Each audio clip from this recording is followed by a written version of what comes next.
Kenapa santri-santri Aswaja berani beradu argumen dan berdiskusi dengan ustadz-ustadz Salafi Wahabi? Walaupun ustadz-ustadz Salafi Wahabi itu pendidikannya sudah S2 dan S3, namun jika dibandingkan dengan pendidikan Madrasah Sanawiyah, justru pesantren sekelas SMP kami ini pendidikannya lebih lengkap, lebih mendalam, kitab yang dibaca pun jauh lebih banyak. Bismillahirrahmanirrahim. Assalamualaikum warahmatullahi wabarakatuh. Semoga kita semua selalu dalam lindungan Allah Subhanahu wa Ta'ala. Katanya santri dan orang-orang Aswaja lebih pintar dari Ustadz Salafi Wahabi yang lulusan S2 dan S3. Tapi kenapa masih saja tidak paham mana bid'ah yang dilarang dan bid'ah yang tidak dilarang?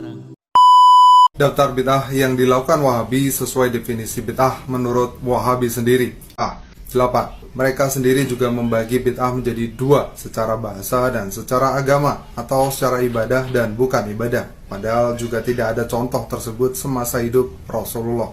Lihat kan, kalau kelompok mereka yang melakukan bid'ah, mereka bilang bukan bid'ah. Tapi kalau kita yang melakukan, itu dibilang bid'ah, syirik, khurafat, zindik, sesat, masuk neraka. Inilah salah satu contoh kualitas santri Aswaja. Apakah yang model-model begini yang katanya lebih pintar dari ustadz-ustadz Salafi yang lulusan S2 dan S3 Saudi? Subhanallah. Rasulullah SAW melarang bid'ah memang di bab ibadah, bukan soal bid'ah urusan dunia. Dan kapan ibadah itu dihukumi bid'ah juga ada kaidahnya.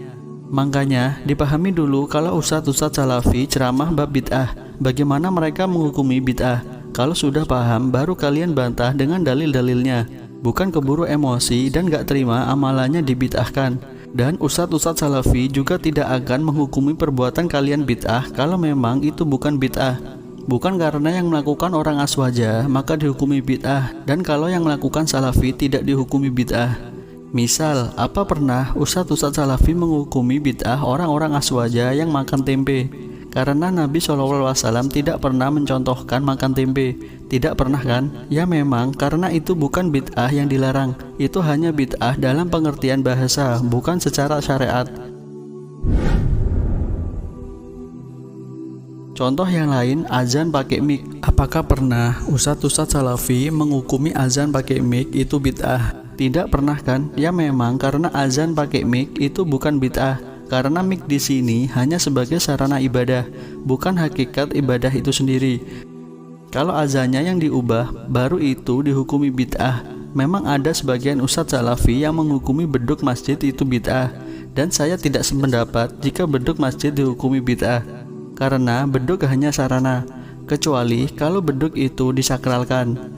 Jadi nasihat saya untuk abang Aswaja yang satu ini dan buat santri Aswaja yang lain, perbanyaklah belajar agama saja. Tidak usah sok jago menantang-nantang debat ustadz kelompok lain. Di bab bid'ah saja banyak yang gagal paham, kok sok-sokan menantang debat ustadz-ustadz Salafi. Dan saya juga berdoa semoga Allah Subhanahu wa Ta'ala lembutkan hati orang-orang Aswaja yang memang mencari kebenaran, sehingga mereka bisa objektif menilai mana dakwah yang hak dan mana yang batil.